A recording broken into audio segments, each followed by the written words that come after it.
साथियों नमस्कार। इस समय हिंदुत्व को मतलब लोग ऐसे ले रहे हैं जिसको जो मन में आ रहा है बोल रहा है और भरी सदन में बोल रहा है।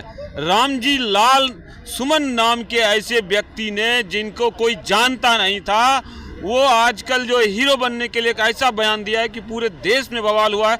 और जहाँ तक मुझे कुछ सूत्रों से पता चला है कि जो है कुछ एक विधायक जो है सपा के, उनको भी पिटाई कर दिया है कुछ हिंदुत्ववादी विश्व हिंदू परिषद और जो है करनी सेना के लोगों ने। हमारे सामने हैं राष्ट्रवाद के राष्ट्रीय अध्यक्ष हैं रितेश तोमर जी। उनसे जाने क्या हो रहा है। मतलब हिंदुत्व को सब कोई समोसा समझ लिया है, कुछ जो मर्जी आएगा खा जा उठा करके। देखिए जो हो रहा है ये बहुत निंदनीय विषय है। हर कोई व्यक्ति आज हिंदुत्व को टारगेट कर रहा है।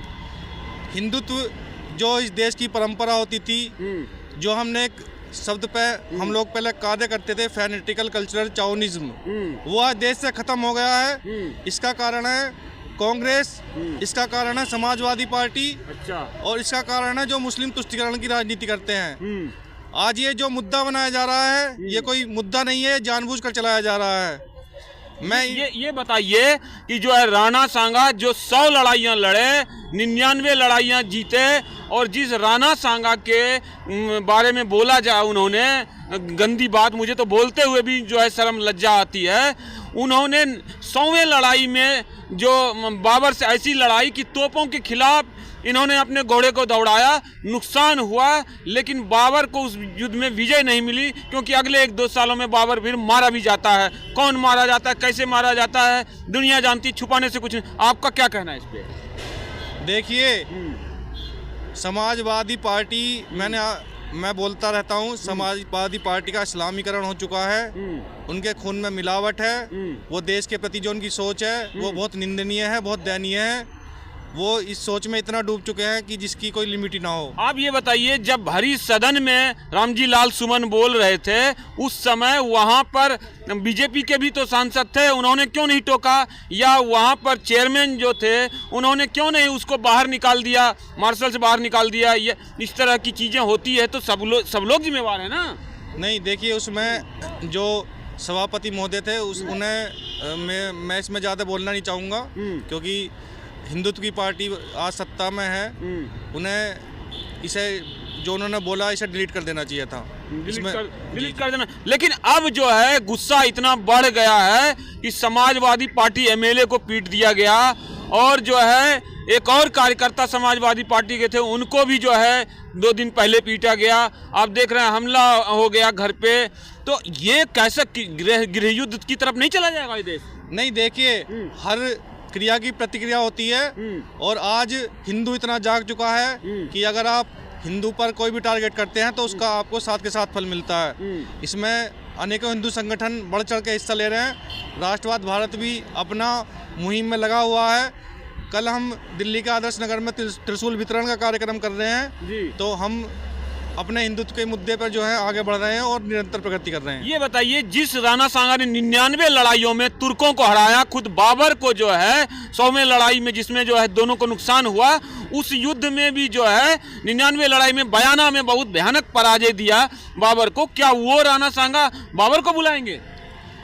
नहीं, देखिए राणा सांगा महान विभूति थे हमारे देश की, और ऐसे व्यक्तित्व इतिहास में बहुत कम लोग पैदा होते हैं। राणा सांगा हुए, महाराणा प्रताप हुए, छत्रपति शिवाजी महाराज हुए, BR अम्बेडकर हुए, ये देश की महान विभूति हैं। इनके खिलाफ राष्ट्र कोई अपमान सह नहीं सकता, और हम भी नहीं सहेंगे। फिर इतिहास को बदला क्यों नहीं जा रहा है?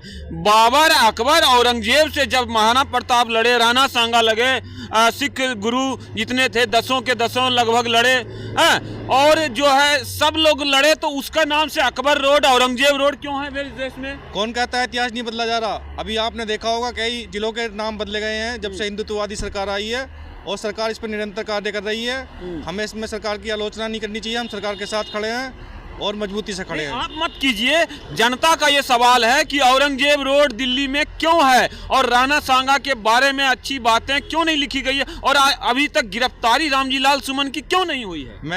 मैंने आपसे बोला औरंगजेब अत्याचारी था। औरंगजेब इस देश का सबसे बड़ा आक्रांता था। औरंगजेब की जो भी निशानियां हैं वो देश में नहीं होनी चाहिए, चाहे वो औरंगजेब रोड हो या कुछ भी हो, औरंगजेब की निशानी देश से खत्म करनी चाहिए। आपने बोला, आपके पार्टी कुछ लोगों ने बोला कि कब्र खोद देंगे औरंगजेब का, तो आपके राष्ट्रीय आरएसएस के राष्ट्रीय मुख्यालय पर ही हमला हो गया, और आप कैसे भी करेंगे आप इस बातों को? नहीं, देखिए, जिन लोगों ने करा है उन पे सरकार सख्त से सख्त कार्रवाई भी कर रही है, और ये एक बहुत सोची समझी साजिश की गई है। औरंगजेब की कोई भी निशानी देश में नहीं होनी चाहिए। क्या लग रहा है, रामजी लाल सुमन की गिरफ्तारी होगी? निश्चित होनी चाहिए। होनी चाहिए। कार्यकर्ता भी मजबूर होते हैं कि कैसे जो है शीर्ष नेतृत्व के खिलाफ बोलें। अब राष्ट्रवाद जो संगठन है तो बीजेपी से, हिंदुत्व से जुड़ा हुआ है, इसलिए नहीं बोलना चाहते, लेकिन गिरफ्तारी होनी चाहिए। हाँ, गिरफ्तारी होनी चाहिए। जो भी हमारे महापुरुषों की अपमान करेगा उनके खिलाफ सख्त से सख्त कार्रवाई होगी, सरकार किसी की भी हो।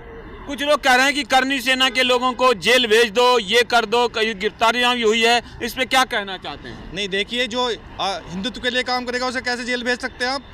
करनी सेना ने अच्छा कार्य करा, और रामजी लाल सुमन को जो उन्होंने उनके घर पर जाके हमला करा है, हम लोकतांत्रिक समाज से हैं, लोकतांत्रिक हमारा देश है, हमें इस पे ज़्यादा बोलने की अनुमति भी नहीं है। लेकिन वो तो कह रहे हैं कि इस जन्म में तो हम माफी नहीं मांगने वाले हैं और हमें छोड़ दीजिए, हम निपट लेंगे करनी सेना वालों से। देखिए, माफी तो न मांगनी पड़ेगी।